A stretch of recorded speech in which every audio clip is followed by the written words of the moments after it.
we have a wonderful discussion coming up on standards and codes, guidelines for trade fair organization India. And I'd like to invite on stage our moderator, Mr. Ravinder Sethi, Managing Director, RE Rogers India Private Limited, and IEIA Executive Committee member. Ravinder plays a very active role in both in India as well as global exhibition industry.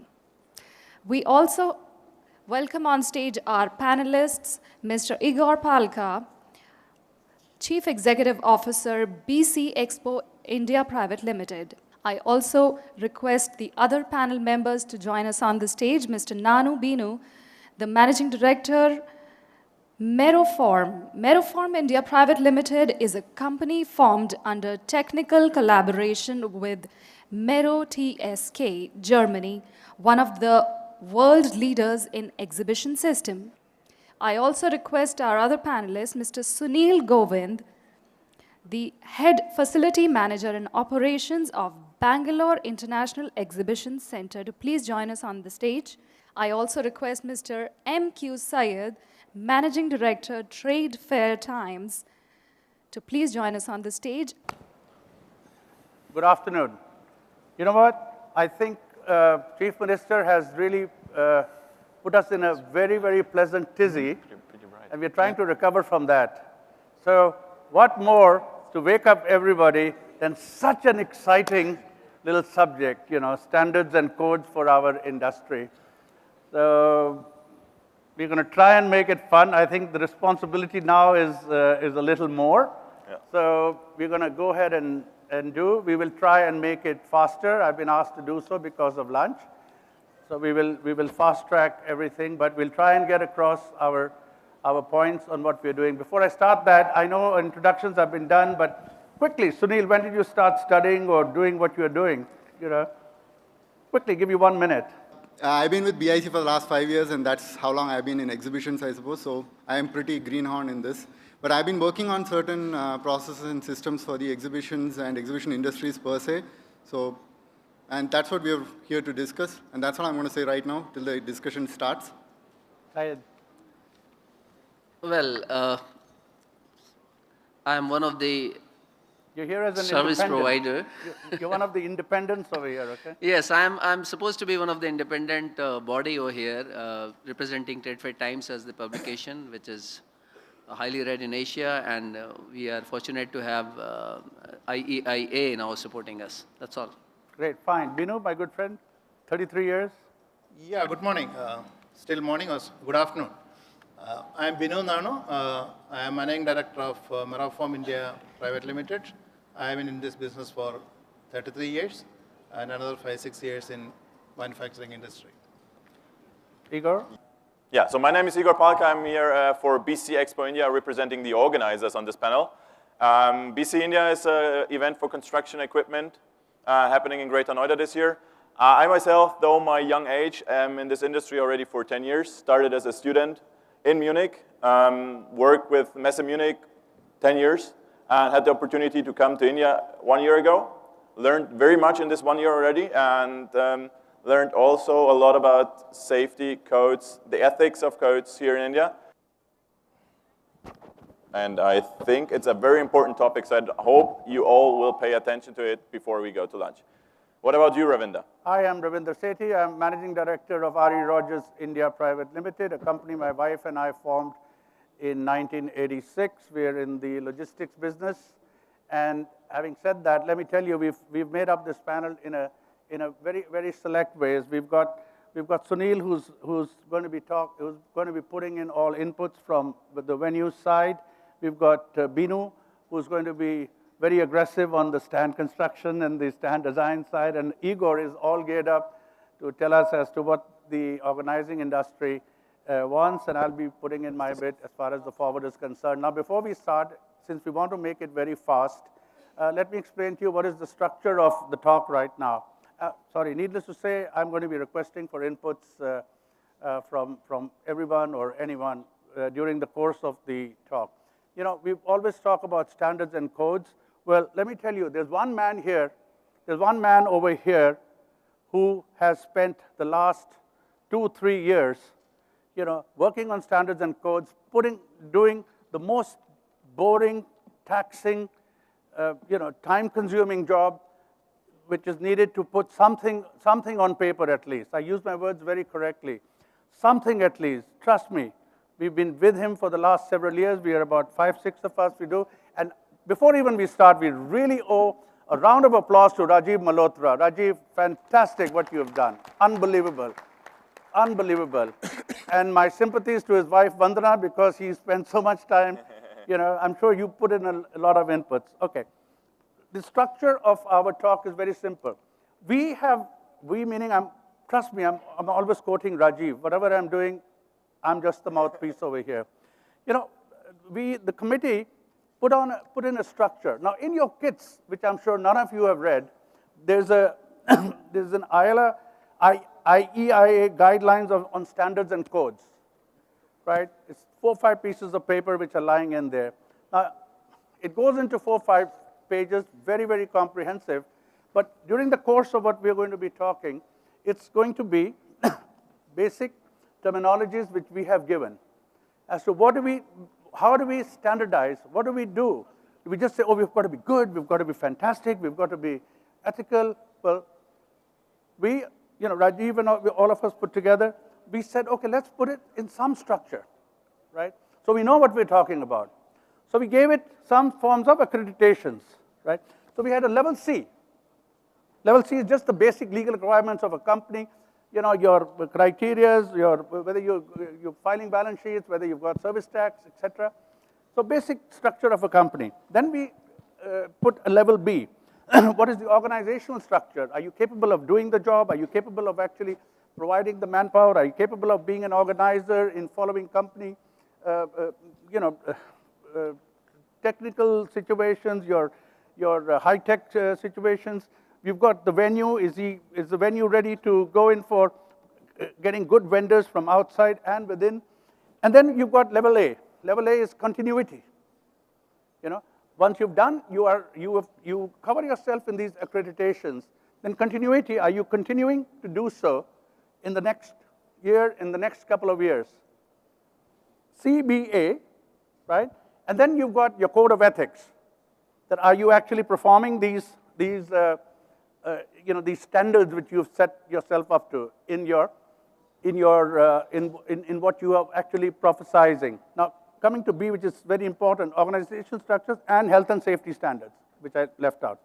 So, you're going to talk with the venues, with the stands and organizers. My most aggressive friend, Igor.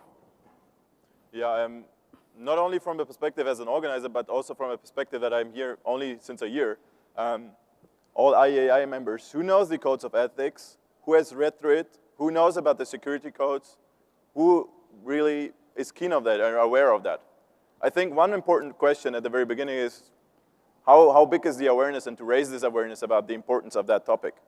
Yeah, that Igor is going to be the macro thing of our thing. Let's just talk about as an organization. The level C which we're talking about, basic structure. I'm sure people like Messe Munich and all of you over here as organizers, you comply with all the conditions, the service taxes, the labor laws, etc. Am I right? Of course. Starting, we can only work together with vendors, which we tender before. There's a basic requirement which we have from the headquarters. We want to know with whom we're working together. So basically, I heard the abbreviation, learned the abbreviation KYC.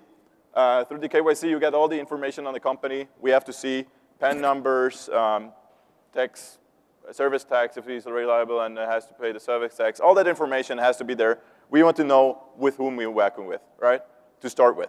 Okay, venues. Sorry, I'll come to Binu, you from the stand side. I'm not sure that everybody has read through these papers. Probably not. Probably not. So this is just classification according to CBA, which even Pragati Maidan and ITPO had long time back, which they somehow abolished. So we are talking about C, which is a simple registration, where you have completed all the legal formalities. You have got ESI, you have got PF, you have got other statutory regulations you are complying with. So that is easy. Everybody can register into it. I don't think any problem exists there. The problem will come when we go to B and A. So you can comply with all the labor laws as well? Aha. That's a difficult question. Which we discussed briefly. You cannot have complete compliance till government reforms the labor laws, till government brings GST and more clarity on taxes.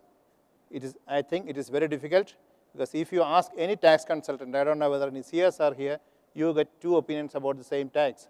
Right. The same is with the stringent ESI laws and also the PF laws. It is not only you are supposed to get registered, your vendor and sub-vendor are supposed to get registered. And in that space, my sub-vendor is just a carpenter, and he may not be complying with all the rules. So if I put my hand here and say, I will say, no, we cannot comply with all the things. But let us say we can comply with 90% of it right now, and let's hope that when this comes into effect in the next 3 or 4 years, we can graduate ourselves to the next level. Yeah, great. Well, on the forwarding side also, we are in a same situation. That of course within our own forwarders companies who are all over here, who are all present over here, Wiki, Buhariwala, TransLink, Transpol, all of us over here, we know we can comply. But yes, similarly, we have we try our level best that where we outsource, we comply fully with the ESIC, with the labor laws, etc. But it is a challenge.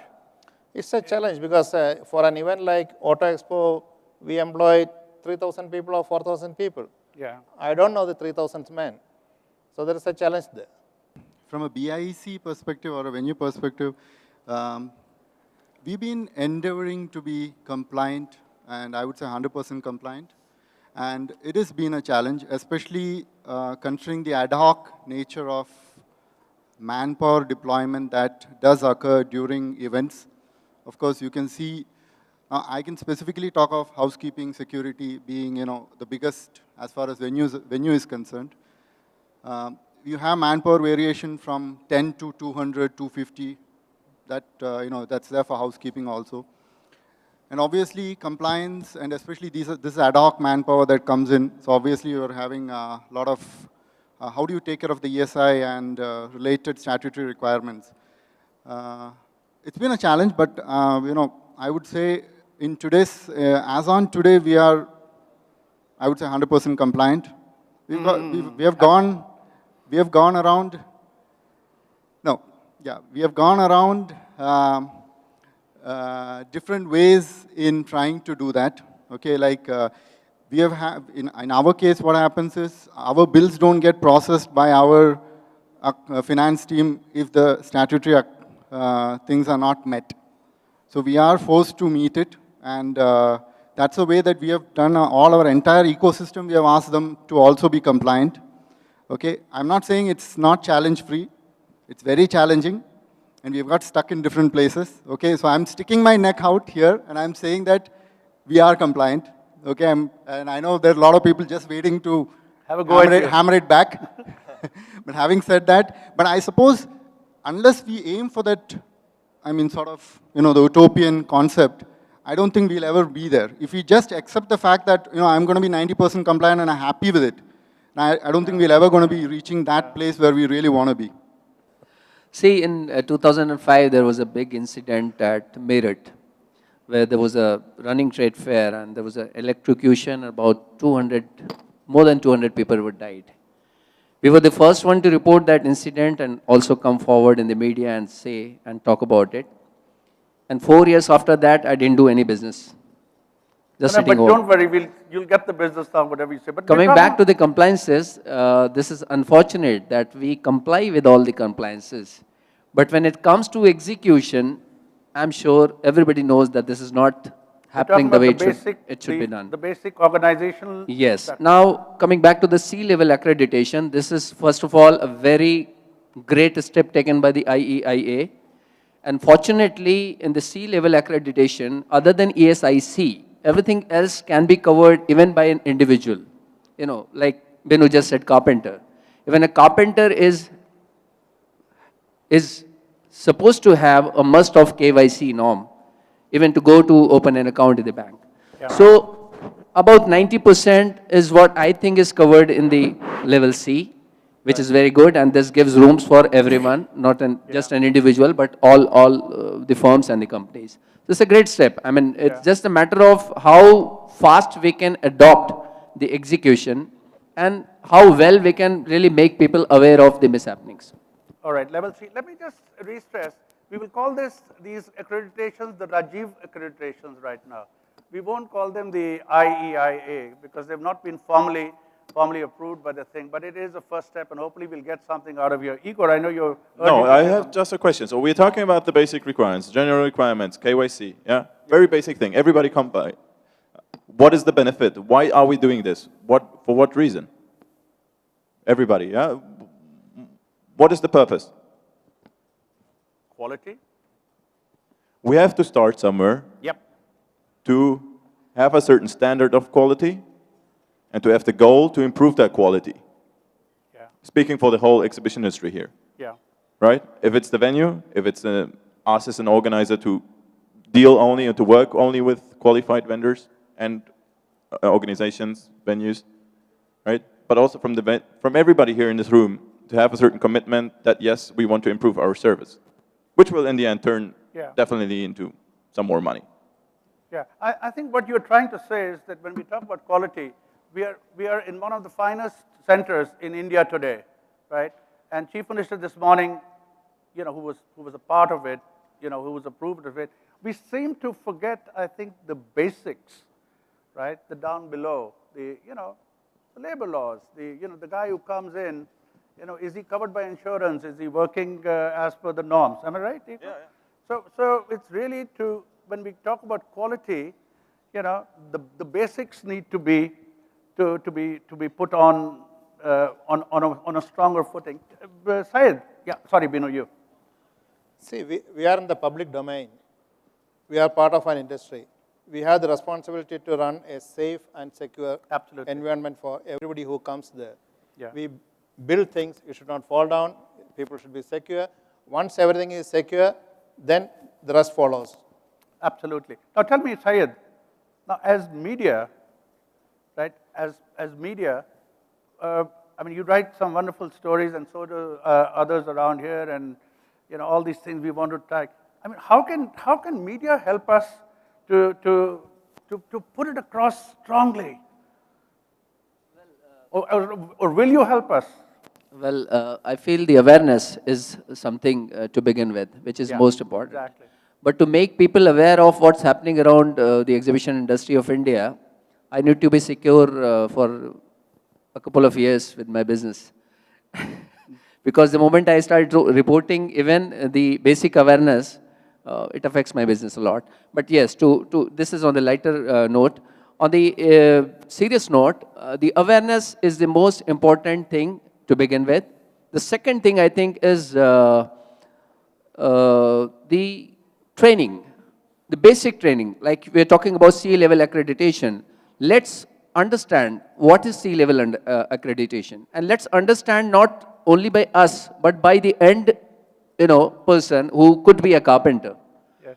That this is really needed and this is really important for you. Unless you avail this accreditation, we are not going to make you enter into the exhibition hall. So this should be the responsibility of the exhibition organizer, the venue, and the major contractors like Binu.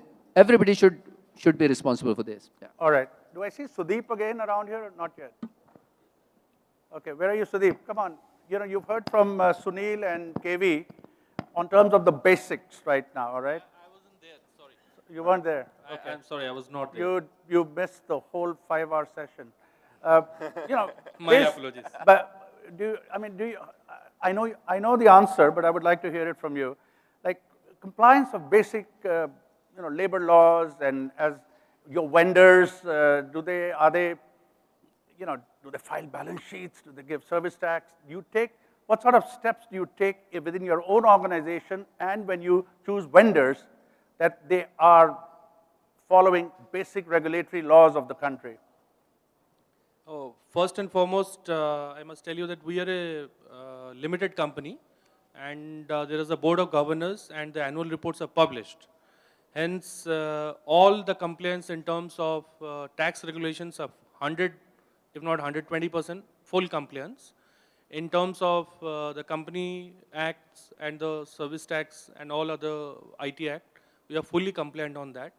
But yes, the larger question does remain on how the vendors are selected and what is the monitoring and what is the regulations that we have in place.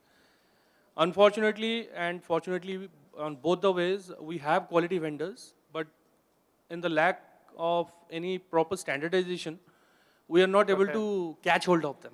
Now, when we go and ask them, please, follow this procedure, he simply asks me, "कहाँ लिखा है? Right. मेरे को इतने पैसे पड़ेंगे, कौन देगा?" So there, not only I am, the organizer is also speechless. So what, one of the suggestions that I have is because I stay in Gurgaon and there is a Udyog Bear over there, and most of the companies were apparel manufacturers, they have 3-4 signages on their door. Labor law, children below 18 years are not allowed. Here, women are employed, the working hours are such and such, and these are the basic rights of the workers. Can I suggest that since we as a venue organizer, you as a service provider and another as an organizer, both have to remain neutral because we have to handle everybody very carefully so that they do not go away from us. Can we neutrally put up all those rules, regulations at a public domain in all the exhibition centers? That will help us in a big way because the worker would need to know what are his rights, safety, and all that. So that's one of the suggestions that I would like to put forward. Great suggestion, but should it come from you as a venue, or we as a service providers, whether it's the stand contractor or the forwarder, or should it come from the organizer? No, it has to be neutral. Look, Hang on. you are in the same paradigm as I am, and the organizer and the service provider. yeah. So you do some problem, I am in a problem, and if I do some problem, the organizer is in a problem. I'm not talking about the implementation, but there has to be one captain, right? It has to be at the venue. Look, at the venue, everybody has to provide their services. I know, but would it not be correct for the organizer to take, okay, let me rephrase it. Would it not be correct for the organizer to take the lead role, that whether when he's going in there and buying space from you, he's going in there and appointing the contractor, he's going in there appointing the forwarder, he's going there to appoint his own subcontractors, should not the organizer take the lead role and work in conjunction with all these other players? Igor. Yeah, I think we have to. We have to follow that. We have to commit ourselves that we just appoint those vendors which we are keen to work with and follow the regulations. Yeah, but sometimes we feel that the organizer shirks his responsibility, that he takes on the role of, well, I've just appointed you, and if you don't comply or anything, well, that's going to be your problem. But if it's his problem, it's mine as well. It's yours initially, isn't it? Of course. Okay. So, mind you, as venues and service providers, we are not shirking away. It is a must, right? But as Sudeep has said, we should collectively do it, but there has to be one captain. One captain who takes the lead. And I think logically we all know it has to be the organizer, right? We demand a certain level. We demand a certain level that has to be, in future, higher than it is today. Absolutely, thanks. Now, as from venues, I find very positive responses from KV, from Sunil and Sudeep. How about a start? How about the three of you share your views at least? Because you all seem very positive that you can cover the venue aspects, right, on a very short notice, right? Come up with a little game plan. Come up with a small white paper as to how the venues should be looking at within themselves, only within the venues, right? So this will cover basically, Sudeep, what you are saying and what you want, right? Collectively, if you can come up with a white paper, and then we say, well, Mr. Organizer, when you're coming, from the venue side, at least we have covered ourselves in, X, Y, Z terms. Any other organizer who'd like to comment that, no, it is not their responsibility? Anybody would say it is not their responsibility? Okay. And all the organizers sitting here, is it primarily your responsibility? Raise your hand. Okay. All right. Some are now 50-50, I think. Anyway, yeah, Sunil. I'll just, I don't know how many of my clients are sitting here. I can see a few. Now, I don't know how many of you have actually gone through the contract that we make you sign. Okay, it's a very interesting contract, okay?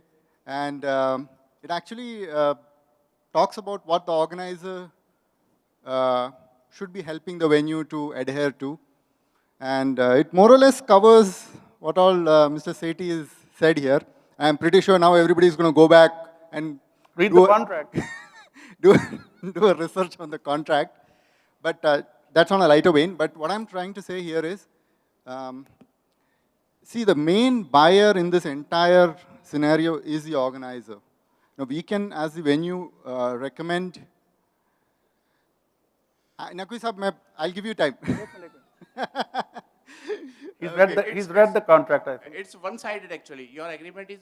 No, totally hang on, one-sided. excuse me. That's not the subject right now, okay? Okay. Anyway, we have different opinions on that. Anyway, what I'm trying to say here is, unless the organizer, see, we as the venue, I mean, I'll specifically speak on the venue here. We as a venue can talk of good contractors, we can talk of good stakeholders, but if the organizer is not amenable to that, it would be very difficult for us to also say anything, because we are obviously in the business here, and obviously I don't want any of my business to go away. So I walk a very thin line where obviously, okay, obviously there will be disagreements over this particular thing. So because of that, unless the organizers are convinced, I don't think we are going to make much headway. The subject over here is awareness on the basics, right? And where it does not exist, to put it through. You think we're going to do it overnight? You think it happens in Chicago or Las Vegas, David? I'm sure we still have issues over here, over there on basics when you've got your unions, coming in. So, point what we are trying to put over here is that there needs to be a greater awareness and at a faster pace, right? And that's what it is, simple, and at a faster pace. And if you go into contracts, etc., I'm sure through IEIA we can, if we are sitting here, we can be amicable to suggestions. I've already said, Sudeep has said, that why don't three of you get together, share your views, at least put them across. Yes, we want to do it, so that you don't think that somebody's just going to hammer your head that he'll charge you extra, or he will basically come down to pricing also. So I think we're in conclusion. David, do you have, what are your labor laws like? Would you like to comment on the basics, what goes on in the United States? We know, but would you like to say anything? Thank you. Approximately 25 to 30% of the 400 convention centers, exhibition centers in the United States have labor agreements with unions and general work rules. Now, what's happening, especially you may have been reading in the press over the last 2 years, that in Chicago, they have completely rewritten the labor work laws, which is making it easier for Chicago to actually retain business. And I think has been said, obviously retaining business is very important. They lost about 8 or 10 shows. They got them back except for one. Right. So that's where it's going now. The other 75% of the exhibition and convention centers across the United States have state-regulated work rules that are also fair. But at the end of the day, it's all about taking good care of the organizers, the customers, and if they're happy, they're going to come back. We should start from somewhere. So let's take a commitment from the organizers. Whether are they agree that this standard and codes, Level 3. I might be here almost the youngest, but I'm certainly the first who wants to commit that I want to follow that guidelines. I want to work with companies that work with those guidelines. And yes, as you already said, we have to start somewhere. Right. Okay, I think it will be a common, yeah, thank you, Igor. great round of applause for Igor, because they are one of the biggest organizers in India in terms of outdoor exhibitions, and everybody knows that this is most difficult task to organize a show outdoors. So we start from the organizer's point of view, and then we talk about the execution plan. Yeah, I think as the new kid on the block, and I'm sure we all follow what we are saying, It's awareness, that's all. That's all we're looking for right now. So I think we're finished with level C. Now we come to level B. What we mean by Rajiv level B is actually the organizational structure of the company to ensure safety and security of life and property, which in a layman's language says, okay, you've taken a 5,000 meter show or you've taken a 500,000 meter show, right? As a freight forwarder, do you have the correct facilities? Do you have the correct communication skills? Do you have the correct manpower to actually implement it? Do the stand contractors, do they have the exact equipment, equipment which will be available? That, okay, you follow everything from the basics, but can you actually implement all your requirements? Would you follow all the city laws? Would you follow all the laws within the the state to actually execute the jobs, right? Now, as an organizer, and special emphasis on health and safety. Igor. Yes, so everything's fine if the company has the C requirements. Now we're talking about the real business. Right. Freight forwarder, vest, helmets, right? I think that is something that should be in a daily routine in your business. And this is something that I know from Germany. It's mostly there. We're having a heavy equipment show. Right. It's, for me, it's a standard as well. So it's one of the basic points. Of course, it comes now into the B point, but it's something that in your particular industry or in particular, it is something necessary. Right. Stand contractors, yeah. There are other points which just are followed anyway, but are just mandatory. If the stand collapses, somebody breaks his arm, even something worse happened, the show is shot. I can't do that show anymore. So. Bino? So we are talking about two things here. My point is that for me, the mandatory things are more difficult because I don't know whether everybody understands how stringent Indian laws are. Probably it is more stringent than American or German. One small thing, no labor can work more than 16 hours. It's a labor law. After 8 hours, you pay double the salary. Are you sure that all your venues, people are not working for more than 16 hours? Yeah, but no organizer asks us to work overtime. Yeah, so we don't work. Everybody asks us just to work exactly for 8 hours, right? After 15 hours, all my people go and sleep. Yeah. So, likewise, I talked about ESI. It's a train, it's a chain, till the last person who is working here should have Provident Fund. Does that guy has Provident Fund? I'm sure that he is not covered under Provident Fund. So these are the mandatory things which is extremely difficult to follow. That's what I am saying. Till government comes up with GST and labor law reforms, it is very difficult to comply mandatory things. Two, the other thing about safety and health standards. For me, that's more easy because it is in my hand. Nobody is controlling me so far. But how do we implement it?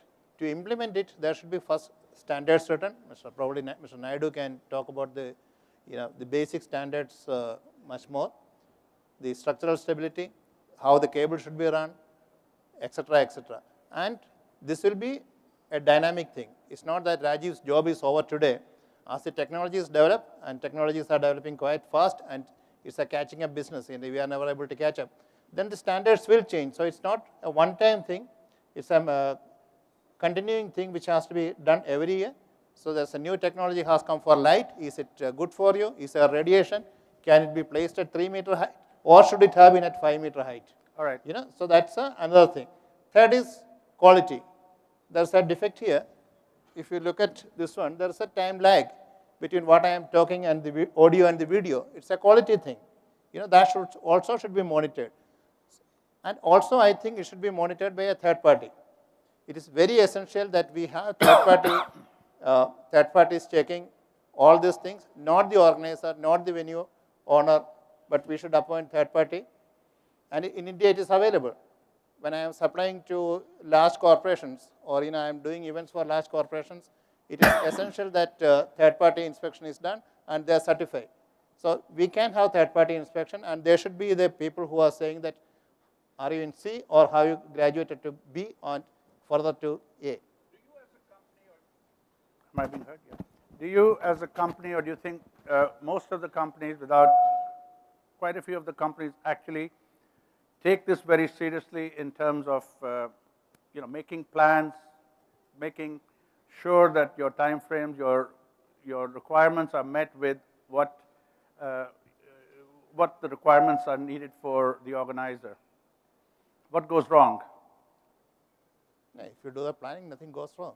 Yeah, but do you think the organizer cooperates with you on the whole, that yes, this is what we need, full stop, that's it, so you can implement it? No, organizer cooperates, but they never go wrong, do they? No, they never go wrong. He wants the business. Yes, please. So let Kevin, me be politically correct. And Ravinder, for just a second, this third party is not new. When I was working for IEML, all my signages, whatever I installed there was a third party inspection by the PMC team. So it's not a new thing. The industry is aware of it. We are just not implemented it. Right, exactly. Maybe I'll come to you. One, can I just wait? Sunil, what about you for this level B?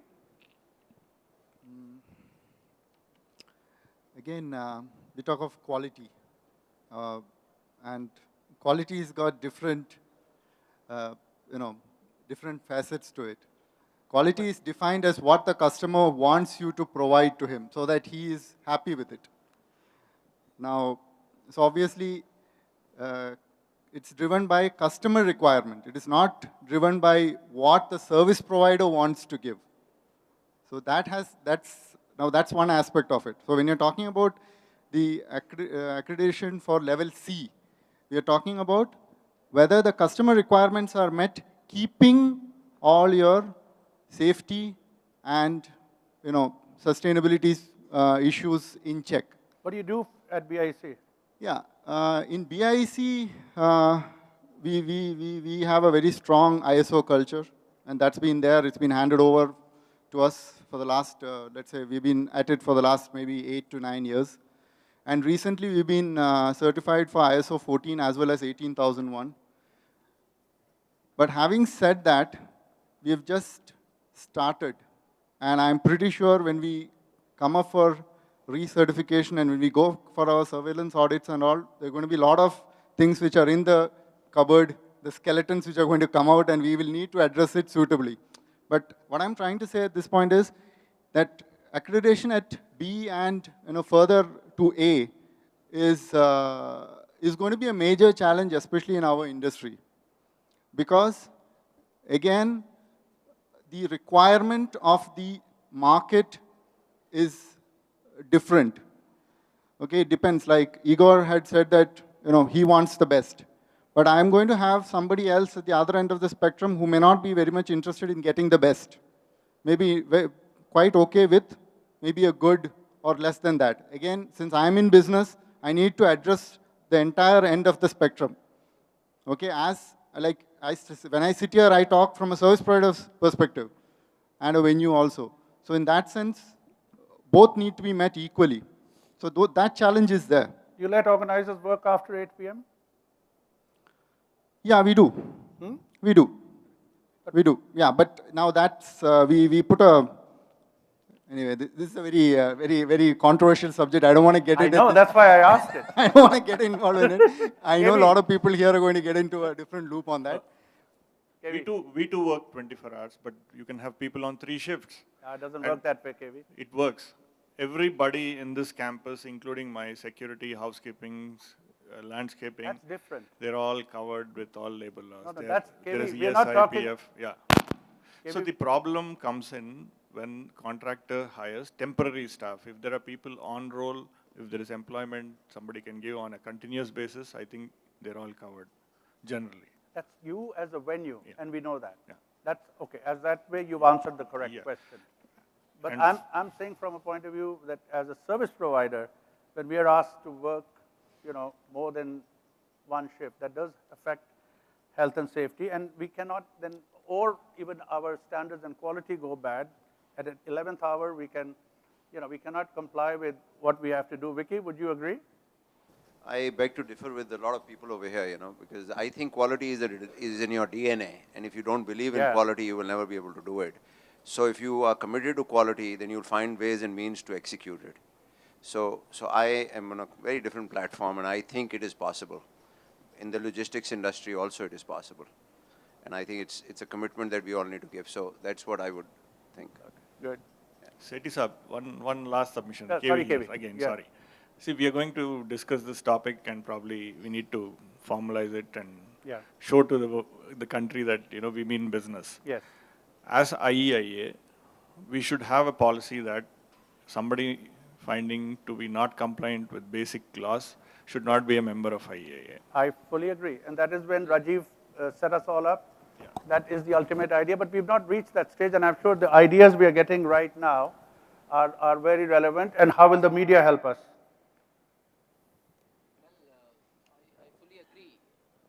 I fully agree with what KVNP has just said.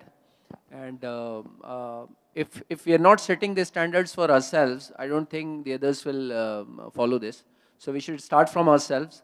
And as far as, I'm again coming back to level C, because Binu has just mentioned about the carpenter. I'm saying that level C is achievable as a concluding remark. Yep. 90% it's already achievable as this paper, only ESIC. If we either remove it or we have some other way to address, at least level C is achievable, and that's what we can start executing with. How will the media help us? Well, we would like to highlight this as an importance for the industry and for the trade fair sector as a whole, because unless we start speaking about it in front of others, we are about 300 odd people here, and they're all from the top background of the exhibition industry. But when you talk about the end user, we talk about the carpenters, the service providers, the stand building companies, the venues, other venues who are not available here. We all have to know about it, and I fully support this initiative, and we're all with you. All right, Igor. So can't we just send to all the IAIA members this C requirements, send it out, get the information back, and see that everybody here in this room is fulfilling this, or 90% of it? What about the B requirement? The B requirement. Quality. We have to start somewhere, right? Yes. Of course, if we see in this basic information already that this company, but B is going a little further, right? But to start it maybe next week or the next month, send it out, send these requirements to all the members and get some information back, right? To get this feedback, and then take it further. Right, great. So we've talked about C, which is your basic regulatory laws. We've talked about B, the organizational structure and how to execute the works, right? And now we go to A. A is very simple. A is continuity, right? It's not that you're going to do 200,000 meter show, XCon or Bauma or DEF or whatever, and then the next time, you kind of forget everything, right? So continuity, and that's very simple. You've got your own thing. Now, what does one do to ensure that we have this continuity and we make sure that we are improving at every step? Quality, ISOs? Yeah, ISO is, I think it's just one thing. Basically, you're the vendors, right? They're doing many, many shows throughout the year. There's this third party which can monitor them throughout the shows, which is seeing if they're still fulfilling the requirements. They're not lacking somewhere. They're not, not avoiding something. At least it's the third party agency which could monitor it, could visit other shows and see, okay, this vendor is still fulfilling the requirements. That's the continuation. Yeah, Sunil, I'm sure you can talk for hours about quality and.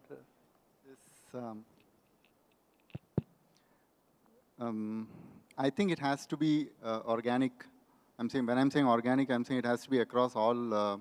See, this third party coming in and checking standards and all is something that comes later. Okay, it has to be organic and it has to be driven by each and every person inside the organization. It can't work any other way. If only the CEO thinks that quality should be implemented, or only the vice president thinks it's going to be implemented, it's not going to happen. I know it from personal experience because I am also the management representative for my organization who heads the quality initiatives here. And I'll tell you, unless each and every person in your team is ingrained in that thought that we need to do quality delivery, it's just not going to happen. This external person coming in and telling you, okay, you will get the C accreditation. Fine, that's done away with it. Then next time when we have to do B, then take out all the papers and then start doing some sort of work. That is never going to bring the culture unless it is culturally ingrained. And I'm talking about the entire industry. I'm not, when organic is one aspect of it. It's not going to happen. Well, that's exactly what Vicky had said. Quality has to be in your DNA, full stop. It doesn't work otherwise. If you just get a stamp, it ain't going to work. It has to be in the DNA. DNA, DNA. You'll agree, right, Binu? Right? Yeah, I'm You in have agreement. few minutes now. I am in agreement with anything regarding quality. Yeah. But you have to understand that quality has also got cost. We talked about that. I don't know whether how many of you realize that quality will come at a cost. Well, here is where what we had discussed, our small little group had discussed yesterday. We're going to comply with everything. The service providers, Vicky and I are going to do all the high standard qualities with cost. Binu is going to do it and the venue is going to do it. But the organizer might turn out and say, but you're expensive, And then at the 11th hour, you start comparing plums with pears, right? So will the organizers continue to do that? Igor, are you going to make that strong statement again? Yes. This is not meant that we have a 20% high price increase from next year onwards from all the vendors. I was trying. But still, of course, I'm willing to pay a little more if we have safety, if all that is compiling to the regulations. If I'm not worried about the stands to collapse, the forklifts to run over my guests or my exhibitors, if I don't have to worry about people climbing up anywhere and have the safety belt, if I don't have to worry about that, I'm willing to pay a little more up. Great, love you for that. And yes, quick one.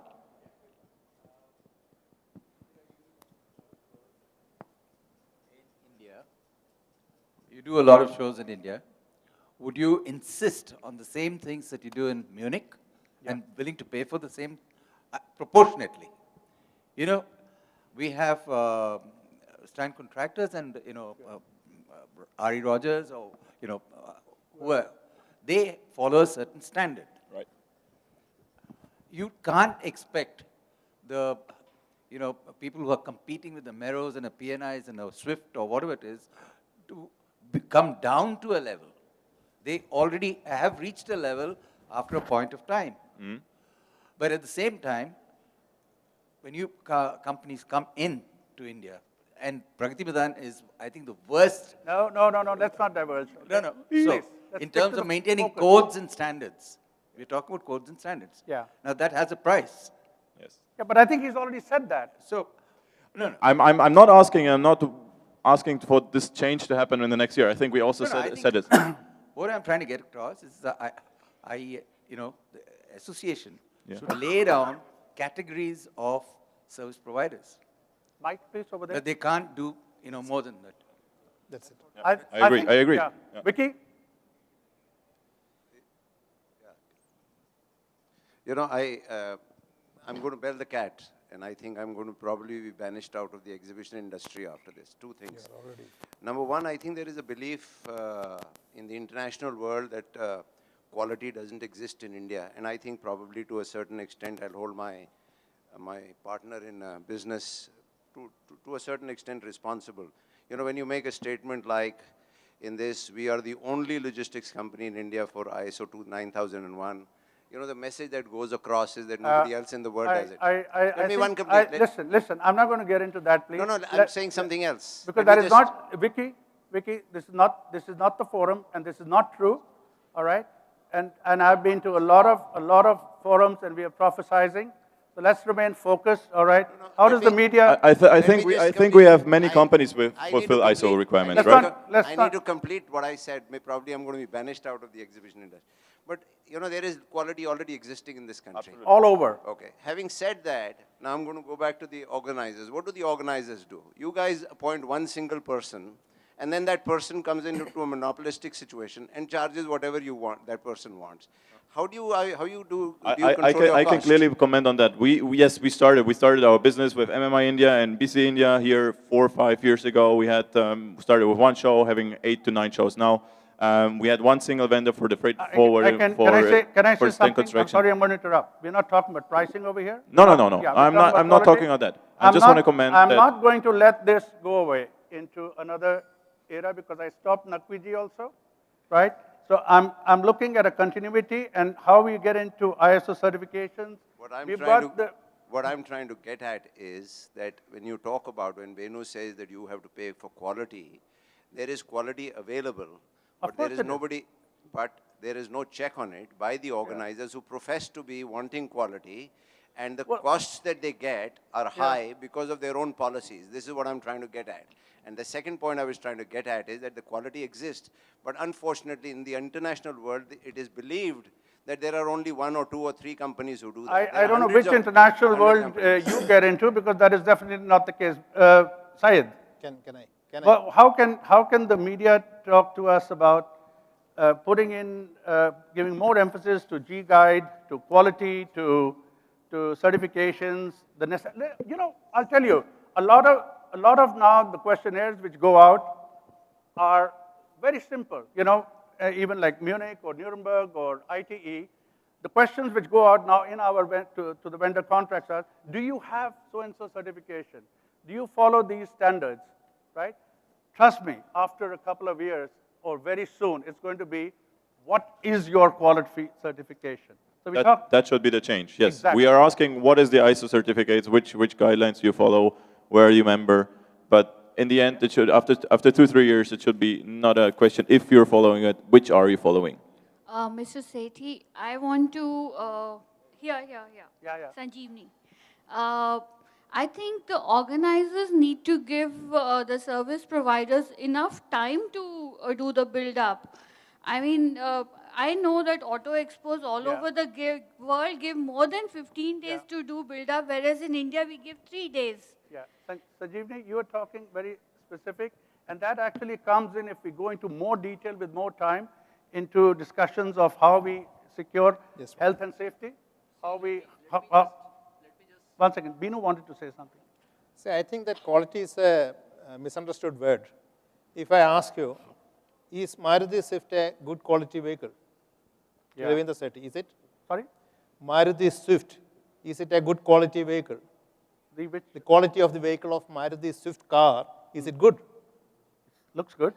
Okay. Is Honda Accord a good car for you? I don't have a Honda, but from the ads I see good. I think you are using a BMW. Is no, BMW I don't. I haven't got to that stage. Is a Mercedes good for you? Huh? Mercedes. I think what you're trying to say what about Bentley? Listen, yesterday we were told a car is a car. Sanjeev, where are you? Car is a car, it's not an exhibit. I think what about a Bentley? Let's be specific. What you're trying to say is, I know what you're trying to say. You know, you get quality, you have to pay for it. No, I'm saying something else. Be specific because we have to go. No, there is multiple demands for quality. You know, and there will be service providers and freight forwarders existing catering to various levels. Yeah. I'm very sure that I cannot cater to more than 10 to 15% of the market because below that nobody buys my product. Right. And what Sunil said is a very basic ISO norm. Give the quality what the market demands. Yeah. But I cannot go across the spectrum and deliver everything. So there will be demands for various kinds of quality at various levels, and various service providers will be providing that. Okay. Now, thanks a lot. Unfortunately, I've been pushed already 5 times that I have to wrap it up. My last thing, we've talked about basic accreditation of level C. We've talked about going on to the level B with quality, with in-house trainings, etc. Last one from Syed. What sort of commitment does media give us to help us, and not just be inflammatory? Well, unless you be inflammatory, you don't know what's happening around the world. So we have started with that, but we conclude with the commitment, especially, see, first of all, we have to be very optimistic and positive about it, that IEIA has finally gotten something in front of us which is acceptable to the entire industry and which is need of the hour. So let's discuss it more and implement it rather than just talking about the quality standards and everything. How will you help us to? Well, I would like to spread the word. Thank you. To the entire Asia. Thank you. through Trade Fair Times and through Exicon that this is what we have to do and everybody has to do But it. let's not just remain with